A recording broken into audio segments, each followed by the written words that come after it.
G'day everyone and welcome back to the Leadership Project Live. We've got a special topic today where we're going to discuss whether we're now more divided than ever before and what we can do to fix it. There's going to be some challenging truths in this conversation today. Truths about ourselves, how we see ourselves. And some of those truths might be uncomfortable for you to hear, but we do need to have this discussion. Need to discuss about the division in the world and what we can do to start correcting it.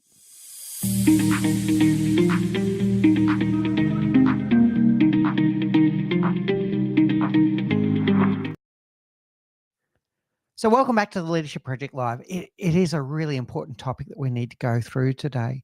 We are now more divided than ever before. We see vitriolic rituals online all the time, people really expressing very extreme views, families divided over some of these views. And we do need to have a discussion about what has led us to this point and also what we can do to start correcting it. Now, if you've got a question or you've got a comment that you would like to make about this topic, about the division that we see in the world, what's created it, and what we can do to start correcting it, I'd love to hear from you too. So please do put your questions or your comments in the comment section. We're streaming live on LinkedIn, on Facebook, on YouTube, wherever you're joining us today. Put in a comment, put in a question so that we can engage with you as well. So let's get into some of the content. I've got some updates as well on a few things, a few announcements around the Leadership Project, and then we'll get into this deep topic about why we are more divided than ever and what we might be able to do about it. We're going to be talking about the psychology of this division, what is driving our brains to behave in the way that we're doing, and what's amplifying it. And we can see two characters on the screen right now, Donald Trump and Elon Musk, that are a huge part of this division. But we're going to talk about you as well, your role in this, your mindset, and what you can do to help. So some quick announcements this week on the Leadership Project podcast. We've had Heather Younger talking about the art of self-leadership. And this is about stepping in and knowing what you need in the workplace and being able to ask for what you need. So the art of self-leadership, we talk about 3 dimensions of leadership on the podcast. We talk about leading self, leading others, and leading the business. And if you're not able to lead yourself, it's very hard to influence and inspire others and to lead the business effectively.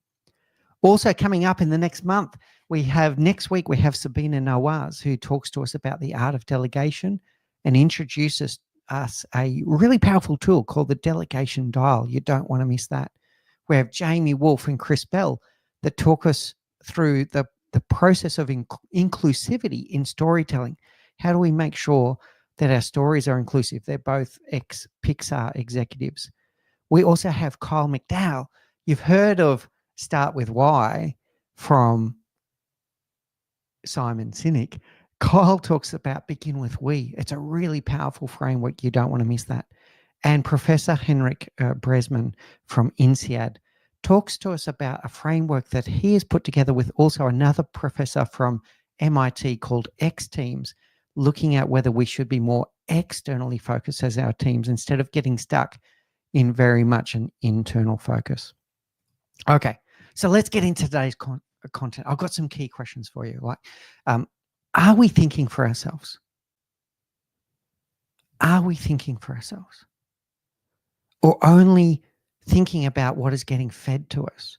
Is our reality being shaped for us right now with the different messages that we see out there, the use of social media, even conventional media? What's happening in the world? Are we thinking for ourselves anymore?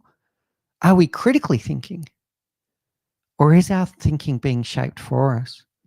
And why are we more divided than ever? What's causing this division where people are getting further and further apart? And more importantly, how are we going to fix it? And I've got some absolutely key topics or key themes or actions that you can start taking where you can contribute to the solution instead of contributing to further division in our societies. So let's get into some of the psychology of it. First of all, we're all suffering from what we call confirmation bias. Everyone does this. And this isn't about social media. This starts way before that. Our brain seeks validation, not contradiction. There's a comfort in having that validation that what we believe is true. And it's very challenging for us to accept an idea that is different to a belief that we've already formed. It's somehow challenging our identity and challenging our ego to admit when we're wrong. So we start only seeing things in the world that confirm what we already believe. And we stop seeing the things that are contradictory to what we already believe.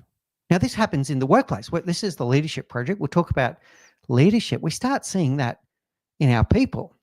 If we believe that someone is a really good worker and really on top of the game, we start seeing all the things that confirm that, and we might miss red flags of other things that they're doing that need to be corrected and given feedback on.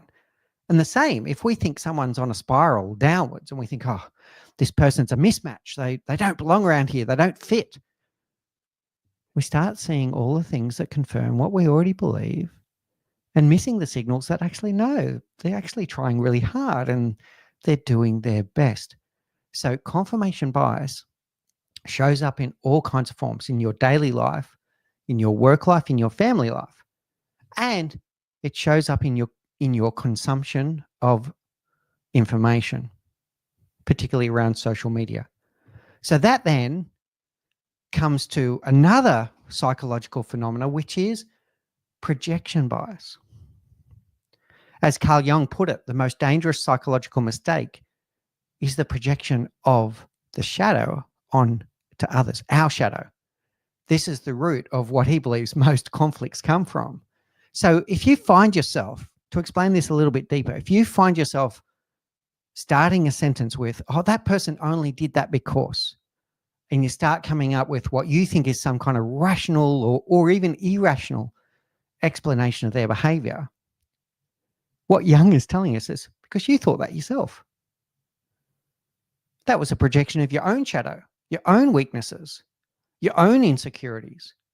So if you start thinking that another person has acted in a certain way because they're trying to do something wrong, you thought of it too.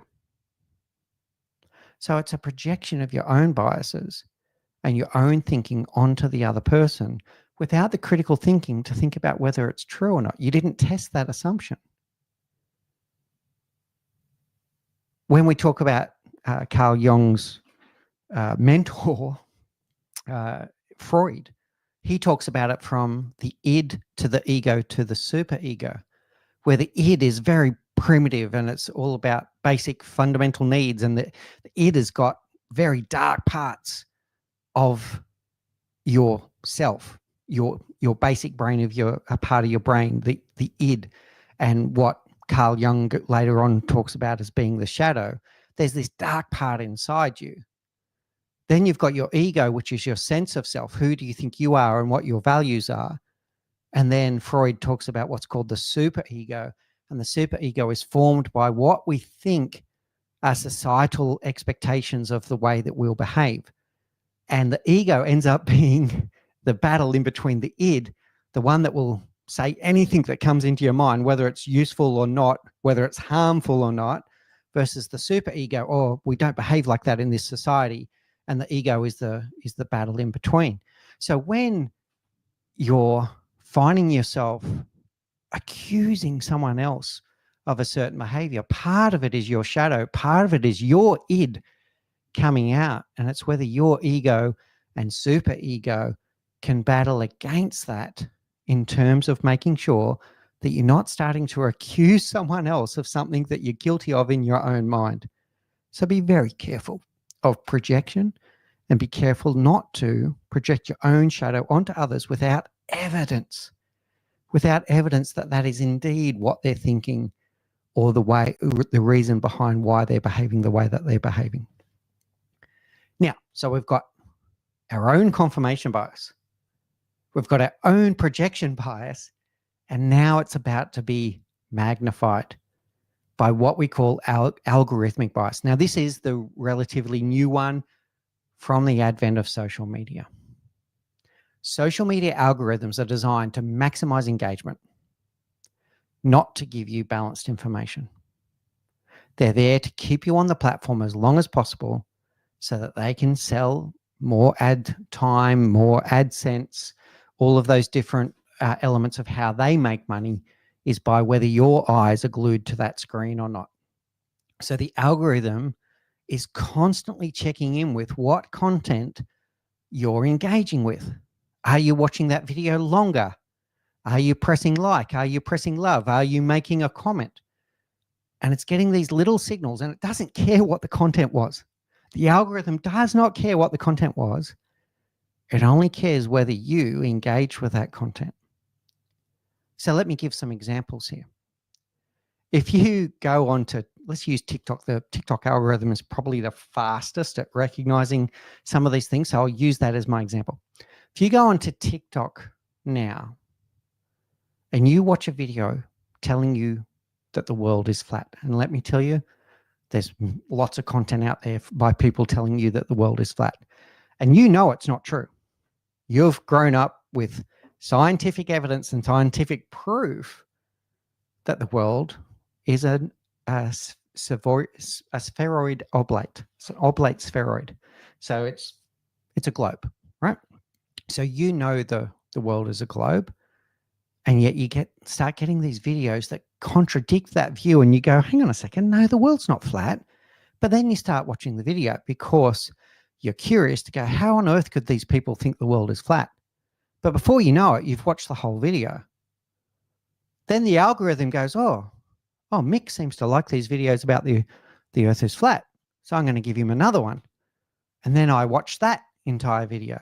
And before you know it, my entire feed is full of videos telling me that the earth is flat. Now, luckily, I can think, and I do have critical reasoning skills, so I don't believe that the world is flat. But there are people that are going to consume that content to the point where they've seen so many videos telling them that the world is flat that before they know it, they might even start believing it and start believe little kind of little observations in there where they, like, it might be a curious question that a flat earther has asked that doesn't have a good explanation. So they go, oh, it must be flat. The earth must be flat. And therefore we keep on going with this idea that the world is flat. So let me go to the world events right now. There are pretty much two camps in the world right now: pro-Trump and anti-Trump. That's it. That's what it feels like right now. We've got pro-Trump and we've got anti-Trump. So if you start watching a whole heap of TikTok videos, and I'm not picking on TikTok, by the way, all of them work in a similar way. If you start watching a bunch of videos that are pro-Trump, your feed is going to be full of pro-Trump videos. If you start watching a whole heap of videos that are anti-Trump, your feed is going to be full of videos that are anti-Trump. And you start getting sucked into that world. And then we have our confirmation bias that we said about a moment ago, and we start only believing the things that confirm what we already believe. And we start rationalizing away any evidence to the contrary. So our own brain now clicks in, and we're in this cycle. We're in a cycle of algorithmic bias, confirmation bias, our own projection bias, and before you know it, it's a runaway train. And we are, as a society, completely divided to the point of hatred, to the point of protests, to the point of friends that used to be friends no longer talking to each other. This is how dangerous it's getting. Now, it can also happen in real time. Now, this is a little bit of a play here. It's not quite true. So let me explain what I'm trying to say here. Whether you like Trump or not, and to be clear, and it's not the point of my video today, I am anti-Trump. I think he's very dangerous. That's not the point of my video today. My point is the psychology of what we're going through. The one thing that Trump is very good at is reading a crowd. So when he stands up on a stage and he starts making outlandish statements, he'll start off with something quite provocative. In real time, he's clever enough to pick up the engagement from the crowd. So if he says something absolutely ridiculous, like an outlandish statement that DEI policies caused a plane accident, and the crowd start cheering and hollering, a projection of their own insecurities and their own biases, he goes, oh, crowd like that one. I'm going to double down on that one. And before you know it, he's repeated that statement 12 times. But each time he's repeated it, he's actually turned the dial up. And we've gone a long way from the truth by the end of that speech, right? I'm not picking on Donald on this one. I think this is the one thing that he does that's very clever.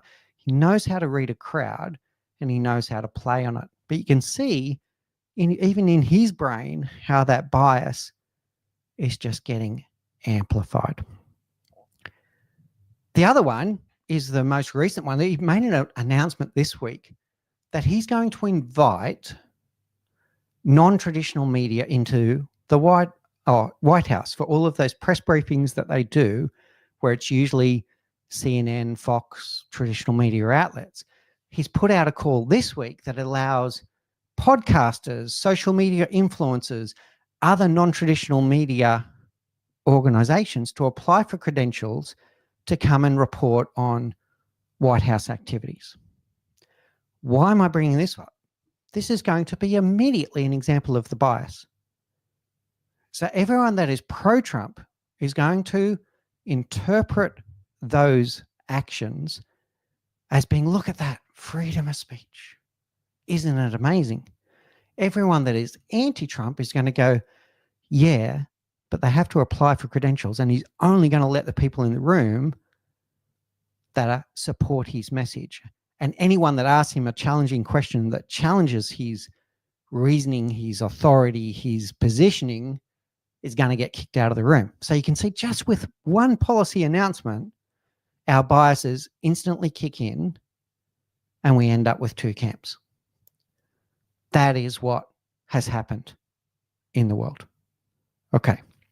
So then on top of this, let's get back to some of the psychology. We also all fall into what's called the Dunning-Kruger effect. So as we go through our world and we're collecting different information, what we go through is this evolution towards being a true expert in the world on any topic. And we start collecting information, a little bit of information. We build this confidence, but it's confidence based on a snippet or a small slither of information that's available about that topic. And we build up all of this confidence and we end up on what we call the peak of Mount Stupid. That's if we don't go on to apply critical thinking and look for the rest of the information. So if our scientific research finishes at researching at the very first topic, we get to the top of Mount Stupid and we stay there. If we go a bit deeper and we apply critical reasoning skills that I'm going to talk about in a moment, and we start unpacking it a bit more, we then start going into a situation where we realize, oh, wow, there's far more to this topic than I thought. We actually slide all the way down in the curve back to what they call the valley of despair, when we realize that, oh, wow, this initial reaction that I had to this information where I thought I knew something, I now know that I know nothing. I know nothing about this, and I need to keep on researching. And the more I keep researching with critical thinking skills, I start going up the slope of enlightenment and end up at the plateau of sustainability, where I truly understand all of the information related to this topic. The pluses, the minuses, the pros, the cons, the good things, the bad things. I'm starting to get this balanced view, and at this point I can say that I'm an expert. But most people are not doing this. Most people are getting to the top of Mount Stupid and they're stopping. They're only consuming the things that confirm that initial belief that they formed. And they stop looking for things that disconfirm that initial belief that they formed. So we need to, if we want to have a truly balanced view in the world, we need to push ourselves over the top of Mount Stupid and keep reading, keep researching the things that confirm what we believe, but also researching the things that might disprove what we believe, and to do so with an open mind so that we can get a more robust view. So what can we do about it? It's dangerous stuff. It's dangerous stuff. Confirmation bias, projection bias, algorithmic bias. We need to diversify your information sources. This can go as far as take social media off your phone. I know it's kind of weird for me to say that when I'm reaching out to people on social media platforms right now, but could be give yourself a social media restriction for a while to reset yourself before you go back in. Don't just go to the sources that confirm what you already believe. Do research into things that are the opposite. For the algorithms, you might have to force that. You might have to purposely go out and search on videos that would be the opposite of what you already believe, just to build that curiosity and to build that balance in the content that you're consuming. You can even make this work for you, by the way. If you really want something in your life, some manifestation here, if you want to start eating a healthier diet, you can purposely go into TikTok and other platforms and search on healthy eating and purposely train the algorithm to the things that you want to see. I'm going to say that's okay. But when it comes to world events and world news, I encourage you strongly to diversify your information sources. Get out there and don't just read your if you watch Fox News all the time, go and watch CNN as well. Go 50-50 and put in others. Al Jazeera. Go out there and look at the same news report through different media sources so that you can get a balanced view. Next one, recognize you are in that echo chamber. So this algorithmic bias echo chamber that you're in, awareness is a great way to start. If you're aware, hang on a second. So if I'm scrolling TikTok, I just dropped my phone. So if I'm on my phone, just pause and go, hang on a second. Before I believe this video, remember I'm in an echo chamber. That helps. The awareness helps. Engage in critical thinking. Engage in critical thinking and open discussions with other human beings. Seek to clarify. Seek to question. Seek to analyze and evaluate before you form a long-standing view of what you believe, keeping an open mind as long as possible. You might even go as far as de Bono's 6 thinking hats. Thinking from a white hat, looking at data and facts. Red hat, look at the emotion. Black hat, look at the challenges or the difficulties. The yellow hat, looking at values and beliefs and why something may work. The blue hat, the process, the next steps, the action plans. And the green hat, the creativity to create maybe a different explanation of what's going on in the world. If you've got a really strongly held view about the world is black or it's in a certain way, what would be the exact opposite? And ask yourself, what if the opposite was true? These are the ways with an open mind where you can start challenging your thinking. Practice cognitive empathy. So cognitive empathy is your ability to see through someone else's eyes to see what they're seeing, right? To process their perspective. Perspective taking is what it's sometimes called as well. So this picture here, is it a 6 or it is a 9? Well, it's both. They're both right.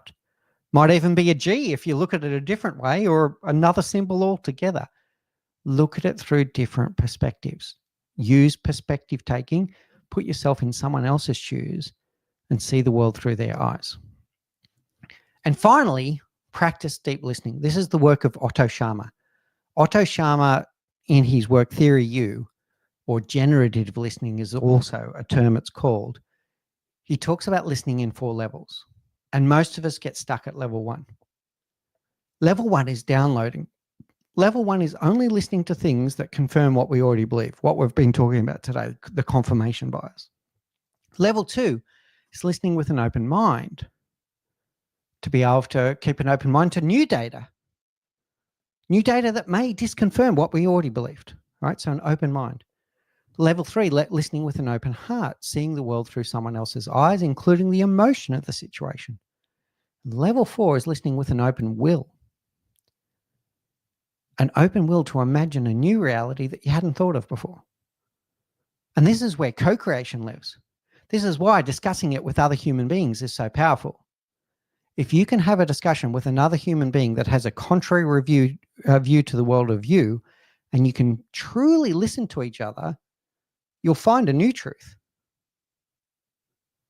You'll take parts from them, parts from you. They'll build on each other. You can end up with a 1 + 1 = 3 or a 1 + 1 = 5.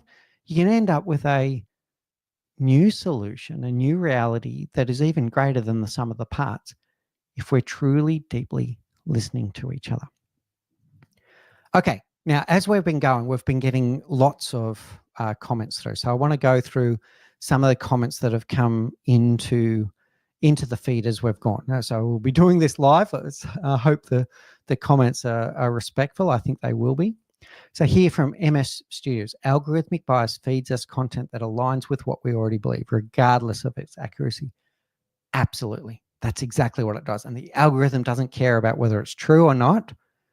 It's worrying about whether your eyes are glued to that screen or not. Engagement is its only target here, for you to stay on the platform for longer. The more we engage with it, the more the platform rewards it, creating a loop where misinformation thrives, not because it's true, but because it's comfortable. So true. You could have hosted this show, MS Studios. This is very powerful. You're 100% right. So next one. Projection bias makes this even more dangerous. We tend to assume that others see the world the same way we do. Yes, that's exactly the point. Other people do not see the same things that you see and do not see the world the same way you do. Your reality is your reality. Their reality is their reality. Don't put your own biases onto them and assume that, oh, you only did that because. Really powerful. So when we encounter fake news that confirms our beliefs, we project our assumptions onto it and onto others without questioning its source. Perfect. That's exactly what is happening. So we start with fake news that might align to the way we saw the world, and then we add some assumptions on top of it, and before we know it, we've blown it into all kinds of catastrophic proportions without actually challenging the original source, right? So it started with this throwaway statement. I mentioned Donald Trump in his speeches before. Some throwaway statement all of a sudden has got energy and has got oxygen, and before you know it, everyone is talking about it. Okay, some comments here from my wife. Fake news isn't just fake, it's catchy. Oh, that's true. And when it's delivered by someone charismatic with good lighting and a clickbait title, it spreads faster than truth ever could. So yes, the clickbait worthiness, the whole thing about the story I told before about the world is flat. I click on the first video about the world is flat because I go, hang on a second, the world's not flat. What do you mean the world's flat? Click. And now I'm into the echo chamber. So it starts with a clickbait title that might even be completely contrarian, but you click on it because you go, that can't be right. And then before you know it, you're on a runaway train.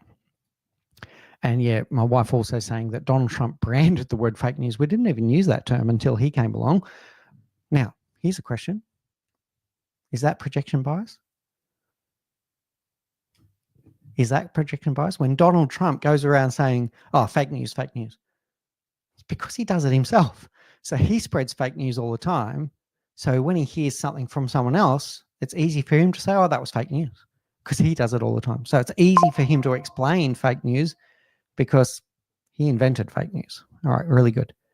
Content creators and vloggers have become the new trusted sources. I think yes.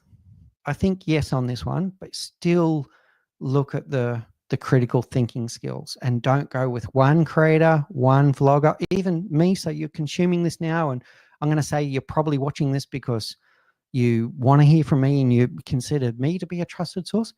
Don't just watch my videos. Go and watch 27 other videos on the same topic before you create your own new reality. People aren't researching anymore. They're just scrolling. Yes. So where is the critical thinking skills? We're living in the age of opinion as evidence, where whoever shouts loudest gets believed first. Oh, yes. And the scariest part, most people don't even know how to check if something's real anymore. Yes. So the departure from critical thinking skills. Go out there, look at other sources. Look at the scientific method. I'll tell a funny story here on the scientific method. I've got to think of the source, and I'll put the source in the comments later. Famous scientific insult is when someone says, oh, they're not right, they're not even wrong. Now, what does that mean? That sounds like a really weird statement. A scientific approach makes statements that can either be proven to be true or proven to be false.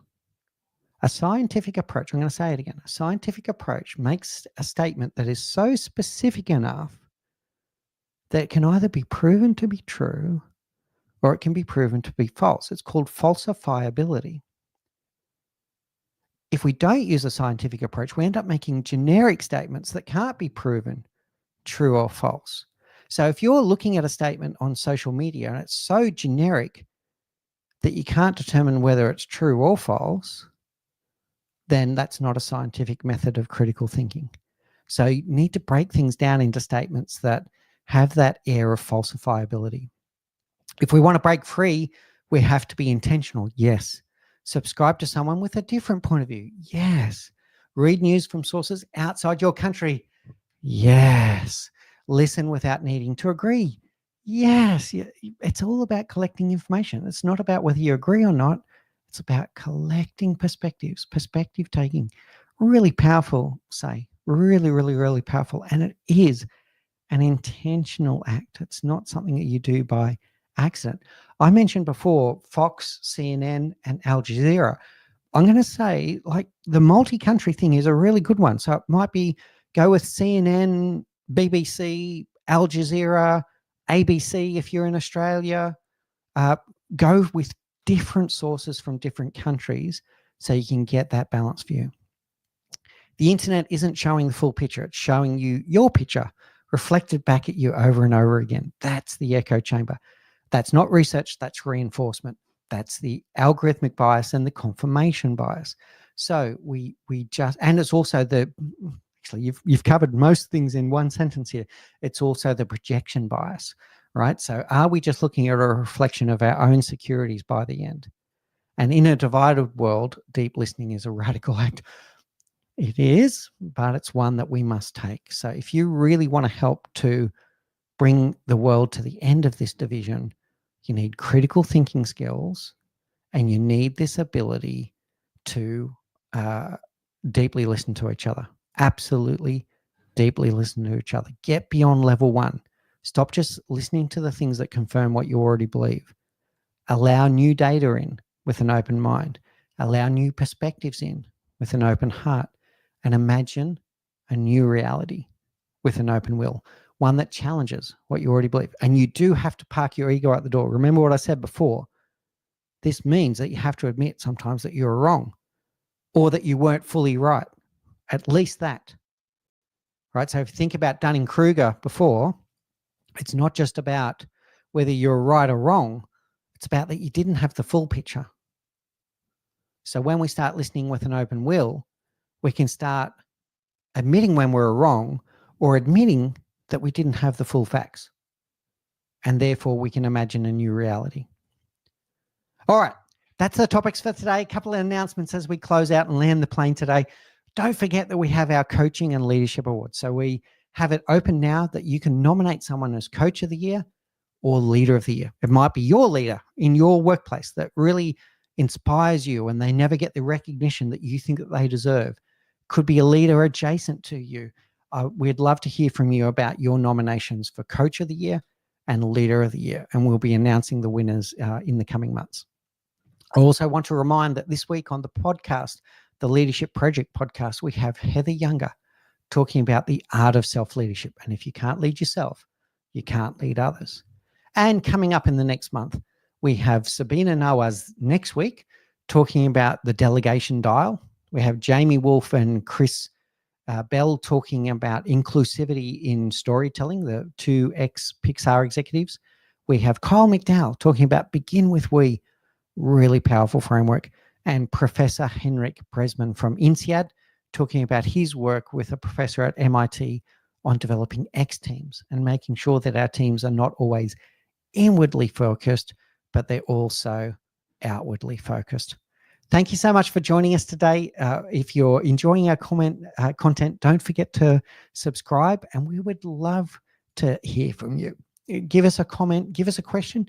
If there's topics that you want to see us cover on the live stream or on the podcast, we would absolutely love to hear from you. Thanks, everyone. Join us again in the coming weeks as we bring you more live streams, as we learn together and lead together.